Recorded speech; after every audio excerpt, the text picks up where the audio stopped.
Swastiastu. Assalamualaikum warahmatullahi wabarakatuh.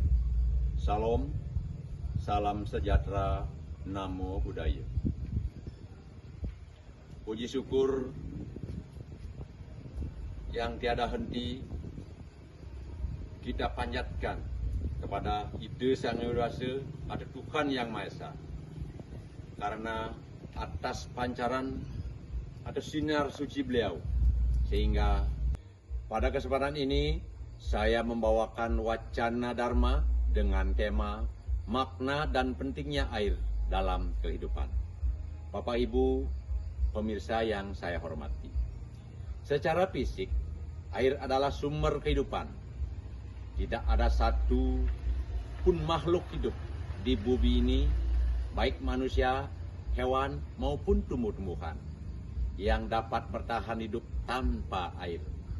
Dalam kosmologi Hindu, air adalah unsur apah, salah satu bagian dari panca mahabhuta yang mutlak diperlukan untuk menyokong kehidupan jasmani kita maupun kelestarian alam semesta. Begitu pentingnya air. Kitab suci Rigveda 1.23.20 bahkan menyatakan bahwa di dalam air terdapat penawar rasa sakit dan rahasia kehidupan. Apsume samo aprafid antor wiswami besayu. Artinya, Soma, Tuhan penguasa kedamaian, memberitahu saya bahwa di dalam air terdapat semua obat yang menyembuhkan dan menyehatkan. Sloka ini menegaskan bahwa air sejak zaman purba telah diakui bukan sekedar cairan biasa, melainkan anugerah suci yang membawa energi penyembuh, pembersih, dan pemberi energi kehidupan. Bapak Ibu pemirsa yang berbahagia, bagi umat Hindu, air adalah sarana spiritual yang sangat utama. Agama kita bahkan sering disebut sebagai agama tirta, karena hampir tidak ada satupun ritual atau upacara yadnya yang sah tanpa kehadiran tirta atau air suci. Mengapa air dipilih sebagai sarana utama? Karena air memiliki sifat dasar yang luar biasa. Yang pertama, pembersih atau sudemale.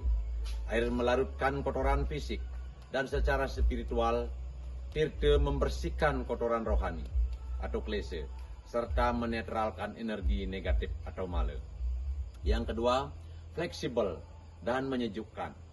Air selalu menyesuaikan diri dengan wadahnya, namun tetap teguh mencari tempat yang rendah. Ini adalah simbol kerendahan hati yang membawa kedamaian dan kesejukan dimanapun berada. Mengenai kekuatan air sebagai pembersih lahir dan batin, hal ini tersurat jelas di dalam kitab Menawa Dharma Sastra 5.109. Oh birgatrani sudayanti mana satina sudayanti. Artinya, tubuh fisik dibersihkan dengan air, sedangkan pikiran dibersihkan dengan kejujuran dan kebenaran. Sloka ini mengingatkan kita bahwa pembersihan luar melalui air harus dibarengi dengan pembersihan di dalam melalui perbuatan yang benar. Air menjadi jembatan yang menyucikan raga agar jiwa siap menghadapi Sang Pencipta. Bapak Ibu pemirsa yang saya hormati, mengingat betapa suci dan pentingnya fungsi air, apa tanggung jawab kita hari ini? Sangat miris kita melihat realisasi sekarang. Air yang begitu dihormati dalam ritual justru sering dikotori dalam kehidupan sehari-hari.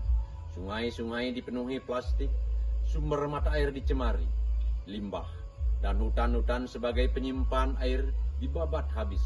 Ketika kita mengotori air, kita sedang menodai salah satu wujud manifestasi Tuhan Yang menghidupi kita. Oleh karena itu, menjaga kelestarian air adalah bagian dari pelaksanaan Trihitakarana, khususnya Palemahan. Menjaga kebersihan sumber air, tidak membuang sampah ke sungai, dan menanam pohon untuk menjaga resapan air adalah wujud nyata dari yadnya atau pengorbanan suci kita kepada alam. Mari kita ingat kembali petuah dalam Atharva Veda 19.69.1 yang berbunyi sebagai berikut. Jiwa suta bawantu apa, yang artinya semoga air mengalir terus dan membawa kehidupan bagi semua makhluk. Harapan suci dari Weda ini hanya akan terwujud jika kita sebagai manusia yang dianugerahi pikiran atau ide ikut bergerak aktif merawat keberadaan air tersebut. Sebagai penutup, marilah kita hargai setiap tetes air yang mengalir dalam kehidupan kita. Jadikanlah sifat air yang menyejukkan, fleksibel, dan selalu memberi kehidupan sebagai cerminan dalam perilaku. Ketika kita meminum air, ingatlah itu adalah anugerahnya. Ketika kita menyentuh air, ingatlah itu adalah sarana penyucian kita. Rawatlah air, maka air akan merawat kehidupan kita dan anak cucu kita kelak. Om Santi, Santi, Santi. Om.